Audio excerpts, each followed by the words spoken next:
Silvina, bienvenida luego de estas vacaciones de invierno que se ha tomado. Gracias por venir y volver. Un placer estar acá, y bueno, mis vacaciones de invierno en el jardín de mi casa. Así es. Estuvo impresionante el paisaje. Así es como se cambia todo, cambia el clima con los años.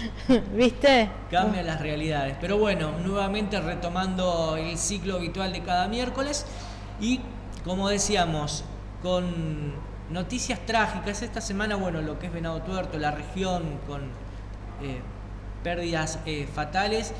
Y hablamos de las conductas, que uno lo hablaba fuera recién de micrófono, de cómo analizar patrones. Uno siempre analiza cuando ya está el caso consumado, lamentablemente, y empieza a comparar con otros y coincide con patrones que se asocian en algunos puntos, otros no. Pero la violencia, y hoy en día lo hemos hablado, que la violencia se viene exacerbando, visibilizando más en estos contextos. En lo que es en pandemia, más de 300 denuncias en lo que es la Fiscalía de Venado Tuerto a nivel regional, en lo que va del año, 18 femicidios en la provincia solamente, en lo que va del año, y a nivel nacional aún más, pero que se aborda de diferentes maneras y nunca hay una solución. Sí, déjame decir que bueno, mi empatía y mi condolencia a la familia de Julieta. Realmente es muy triste tener que presenciar estas noticias tan fatales como otras que se han dado en la región, no solo de este tipo, pero bueno, me parece importante por ahí como hacer una reflexión sobre algunas características de las parejas que nos pueden dar datos de quizás alguna cuestión violenta con el tiempo, ¿no? Pero antes de empezar por esas características que, como decíamos fuera del aire, o sea, no todo se puede cerrar tan taxativamente, porque las realidades y las personalidades son muy complejas muchas veces, ¿no? Pero me parece que sí, empezar con esto. Creo que hay algo que hemos perdido en este tiempo como sociedad, y es que todo, de alguna manera, nos tomamos tan superficialmente los vínculos, y lo cierto es que los vínculos involucran personas, y cada persona tiene su historia, tiene sus dolores, tiene sus cicatrices, tienen sus traumas, tienen su carácter, y creo que no podemos empezar a tomarnos tan fácilmente los vínculos, porque los vínculos traen consecuencias y generan, me parece que uno tiene que poder conocer al otro, que si bien es sumamente difícil muchas veces conocer a los otros, ya que hay personas que se muestran de determinada manera frente a vínculos más superficiales y de otra en vínculos más profundos o íntimos, pero sí a veces esto de tomarnos el tiempo para conocer a las personas. Hoy, en donde en esta generación vemos que por ahí los chicos cambian tanto de salir con uno y salir con otra persona y salir con el otro, sin tomarse ese momento para decir, bueno, a ver, conocer con quién van a salir. Y cuando digo conocer, es conocer no como se conoce habitualmente en este tiempo, en donde es una relación sexual pero sin compromiso, sino conocer desde la abstinencia, porque cuando alguien está sexualmente satisfecho tampoco es que muestra mucho de sí mismo, y cuando no tiene un compromiso tampoco es que muestra tanto, mantiene ciertas distancias. Entonces, tomarse el tiempo para conocer en esa abstinencia, que a mí me va a permitir ver cómo el otro reacciona, y tomarnos el tiempo. Hoy que todo es tan rápido, que todo es tan veloz, y en donde pareciera como que todos nos interesa tener las cosas acá y ahora, lo que quiero acá y ahora, y no podemos soportar ese momento de paciencia, después muchas veces uno, más allá de que no pasen cosas terribles como las que han sucedido, pero sí en muchas relaciones uno después termina conociendo al otro y termina con el corazón herido, lastimado, simbólicamente por decirlo. Entonces me parece importante empezar con esto. No podemos tomar de manera frugal los vínculos, porque en los vínculos hay personas, las personas tienen reacciones, las personas tienen historia, las personas tienen puntos fuertes y puntos débiles. Entonces tenemos que conocer, y eso solamente lo podemos tener en un tiempo. Ahora, en cuanto a lo que hablábamos sobre tomar en consideración con respecto a cuando uno se quiere relacionar con otro, algunos signos que tal vez nos puedan llamar la atención, pero como cuando uno quiere establecer una relación con un otro, generalmente empieza por esa parte idílica, seductora, esa parte del enamoramiento, esa parte de ese ámbito mágico, aún con los amigos o las amigas, en donde por ahí no hay esa cuestión de enamoramiento que es propio de una pareja, pero sí está esta cuestión de ser el mejor amigo del mundo, ¿no? Entonces me parece que hay algo que nosotros tenemos que como poder analizar en esos vínculos, y es esas personas que se muestran absolutamente encantadoras, que parecieran conocer todo lo que vos necesitas y brindarte todo lo que vos necesitas, y en donde no podés encontrar en un primer momento fallas o inconsistencias, pero que después, frente a una frustración, frente a un no, frente a algo que a veces hasta mínimo que les molestó, entran a tener una conducta totalmente impulsiva, desconcertante, impredecible, ¿no? Hay gente que a veces dice, pareciera que tiene dos personalidades.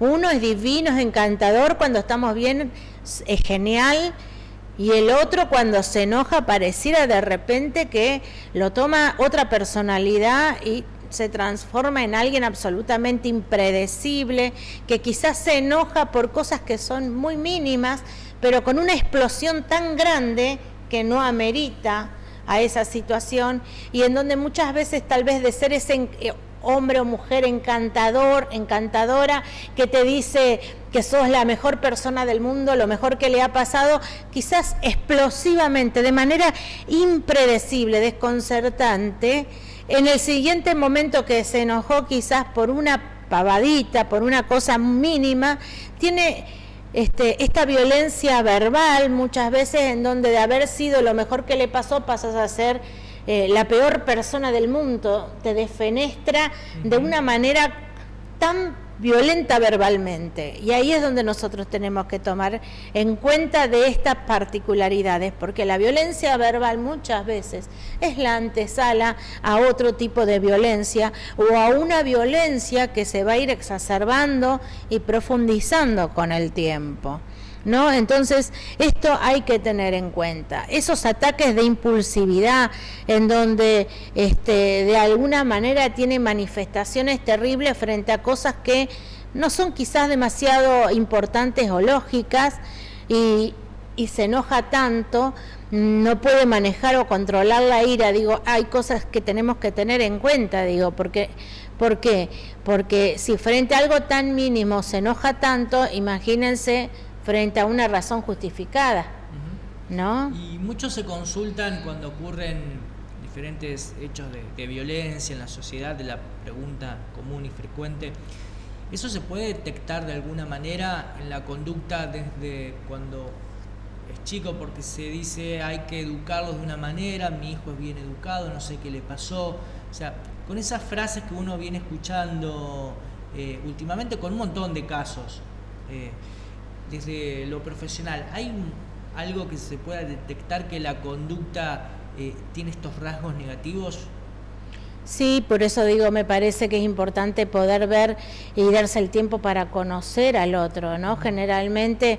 Sí, pero más allá del vínculo de la familia, sino sí, de la relación externa al nexo familiar, por ejemplo, desde chico, decir, ¿viste? Cuando decimos chico siempre no hace caso, se porta mal, hace lo que quiere, o sea, desde ahí, porque muchos han hablado sobre este tema, que la conducta se va formando, sí, y formalizando en el seno de la familia, sí, por eso chico absorbe lo que vive, que es una de las herramientas de la formación como persona, y después las consecuencias cuando empiezan a analizar un hecho puntual y van para atrás. Exacto. Entonces descubren que ahí es, bueno, parte de acá. Se resignifica la historia, ¿no?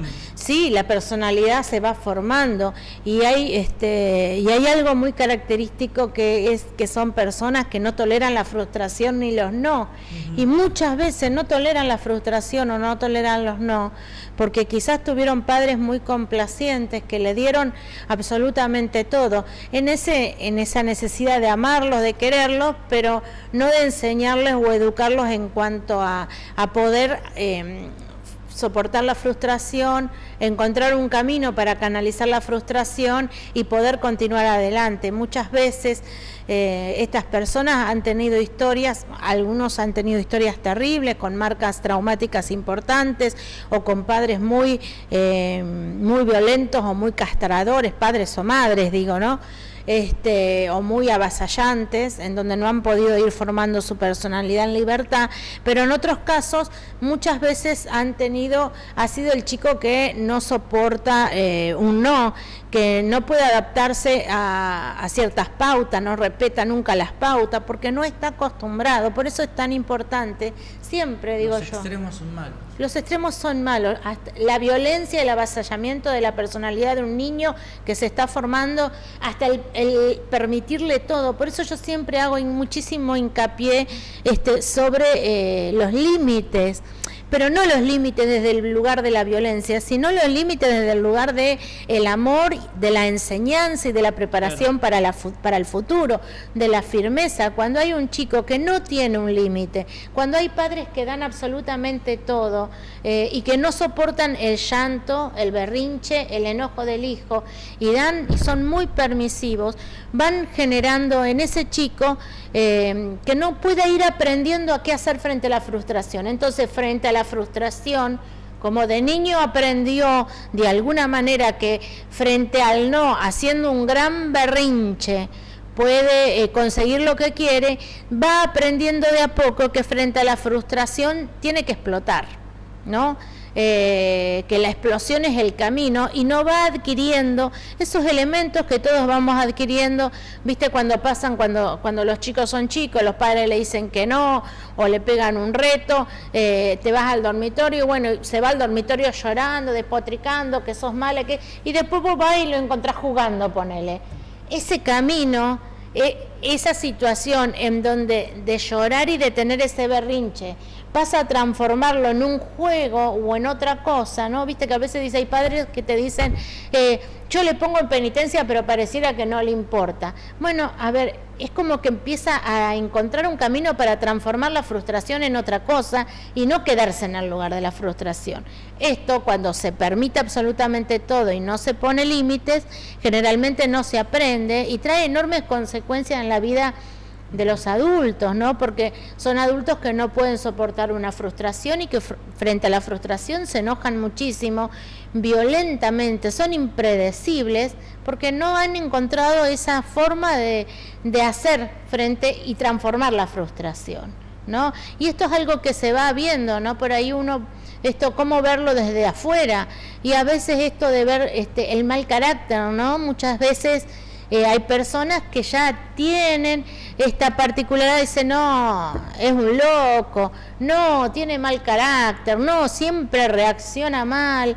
Digo, estas cosas que en un momento en donde uno, quizás las chicas o los chicos entran a enamorarse de ese otro, le ponen ese brillo, ese enamoramiento, ese velo mágico, y muchas veces estas personas pueden hasta tener una conducta muy altamente seductoras y encantadoras. Pueden ser muy encantadores en un principio, porque la idea es inconscientemente de conquistar. Una vez que lo tiene conquistada, la otra idea es de anularlo o someter a esa pareja. Entonces, me parece que más allá de que uno pone ese brillo de encantamiento, de obnubilación, es importante que nosotros podamos escuchar cuando escuchamos en el entorno, ¿no? En los amigos, los compañeros, los vecinos que tienen mal carácter. porque por algo de alguna manera lo deben decir, ¿no? Lo que pasa es que uno cuando se enamora minimiza todo esto y pareciera que con uno es fantástico, que con uno sea fantástico no quiere decir que realmente esto lo pueda sostener, ¿no? Bueno, así conocemos un montón de historias que a través, lo que tiene que ver con los relatos, el artístico, en ese sentido el cine, hay un montón de situaciones que son llevadas, historias reales, hay programas de televisión de mujeres, casos de la vida real, sí, que son llevados para mostrar en el sentido de muchos testimonios del relato, para que se den cuenta, de concientizar, porque por un lado va la experiencia propia que tiene que atravesar todo este grupo de mujeres que son violentadas, muchas de ellas pueden contar la historia, otras no, por eso se visibiliza a través de todas estas marchas y demás, pero están el otro sector, en el sentido de cómo hacemos lo político, que ahí empieza a jugar y también se asocia con la salud, porque tiene que haber otro tipo de contención. Sí, porque muchas veces en estos casos, yo particularmente conozco varios casos en donde se han hecho múltiples denuncias y esas denuncias no son atendidas, ¿no? En donde la persona queda absolutamente sola. Entonces me parece que esto es un trabajo de intervención a nivel social y político, pero también me parece que es un trabajo de prevención, de ir formando a los que hoy son adolescentes, que realmente hay muchas ausencias, hay carencias en cuanto a la formación de lo que es preventivo, ¿no? Esto de enseñar algunas cuestiones, por ejemplo, una de las cosas que se ve en este tipo de personalidades que después se violentan es que son altamente controladores y celosos, ¿no? O que todo es en exceso. O está la carencia absoluta, el silencio total o el exceso absoluto, ¿no? De 20.000 llamadas, de no soportar que no se le conteste inmediatamente, y cuando no se le contesta inmediatamente entran como a enojarse efervescentemente, ¿no? La otra cuestión del control excesivo, necesitan saber en todo momento dónde está su pareja, ¿no? Excesivamente, digo, no. Y la otra cuestión es esto del control de las redes, por ejemplo, ¿no? De repente de ya no tener un ámbito de privacidad la persona, porque él maneja las redes de ella y ella maneja las redes de él, ¿no? Entonces me parece que estos son datos importantes, porque esto habla de cierta inseguridad, pero también habla de otra característica que también aparece en este tipo de vínculos, que tiene que ver con la alienación subjetiva. Personas que van sometiendo la personalidad del otro, descalificándola, humillándola, haciéndola sentir totalmente menospreciada, con comentarios y actitudes muy humillantes, y que van generando esto de que el otro, para que esté contento, tenga que ceder en todas sus propias decisiones y deseos y albedrío, su libre albedrío, ¿no? Y en ese punto se va alienando, se va perdiendo como persona para adaptarse 100% al otro para que esté contento. Y la otra cuestión, nunca está contento, porque en algún punto, por algo hasta inesperado, termina enojándose. O sea, por más que uno haga todo lo que el otro necesita para no enojarse, igual terminan las cuestiones de las explosiones, porque hay una cuestión ahí del impulso, de la ira, del mal manejo, de la frustración, que hace que tengan estas actitudes explosivas. Son características que tenemos que darnos cuenta. A veces las vemos en amigos, en conocidos del entorno, o a veces lo vemos en los novios o las novias de nuestros amigos, la vemos en un familiar, lo podemos llegar a ver incluso en la propia pareja, y esto hay que tomar en cuenta, porque muchas veces después, digo, esto va avanzando, y cuando este tipo de personalidades se quedan o pierden su objeto de deseo, pierden esa relación, son dejados, generalmente se entran a enloquecer, ¿no? Porque no soportan ser dejados, no soportan perder, y de nuevo acechan a la conquista, a la casa solamente para destruir o solamente para de alguna manera sentirse mejor en cuanto a ese narcisismo herido, ¿no? Entonces esto es sumamente importante, que hay que poder tenerlo en cuenta cuando uno lo ve y no dejar de verlo, porque la otra cuestión que aparece mucho es el proyectar la culpa. Este tipo de personalidades, todo lo que les pasa es culpa del otro. Viste que normalmente los que generalmente somos neuróticos, que es la gran mayoría de la población, cuando vos haces algo, cuando el otro se enoja, vos, aunque tal vez no lo digas por orgullo, pero en el fondo vos tenés esta cuestión de pensar, ¿habré hecho algo? Claro. ¿Metí la pata en algo? Esta cuestión de responsabilidad y hasta de cierta culpa. Bueno, en este tipo de personalidades no tienen temor, no tienen culpa, no se hacen cargo de absolutamente nada y siempre la responsabilidad es del otro, ¿no? Entonces, muchas veces lo que aparece cuando son dejados es primero la violencia, la extorsión, el enojo, el chantaje afectivo, la manipulación, y cuando eso no obtiene resultados, muchas veces aparece este juego de arrepentimiento, digo yo. Es un juego, no es un arrepentimiento genuino, porque inmediatamente siempre la culpa la tenés vos, ¿no? Puede parecer yo hice mal las cosas, pero inmediatamente la dan vuelta. Entonces, me parece que son cuestiones a tener en cuenta a la hora de conocer a las personas, ¿no? Y generalmente como antecedente, siempre este tipo de personalidades tienen parejas previas que siempre son personas vulnerables, o que tienen historias de soledad, tienen historias muy tristes, en donde son más vulnerables, son más manejables muchas veces, y son más fáciles de someter. Silvina, interesante el tema de hoy, como siempre, hablando sobre las conductas humanas y analizándolas desde diferentes aspectos para llegar a un entendimiento que, por más que ciencia y filosofía, la verdad siempre es otra cuando ocurren estos hechos y no hay explicación. Sí, y que lamentablemente, como decíamos fuera del aire, cuando ocurren estos hechos uno retroactivamente comienza a resignificar actitudes y conductas que en ese momento las minimizó, ¿no? Silvina Gross con nosotros, nos vemos la semana próxima entonces. Nos vemos la semana próxima. Nos vamos a la pausa, al regreso más Tele 12.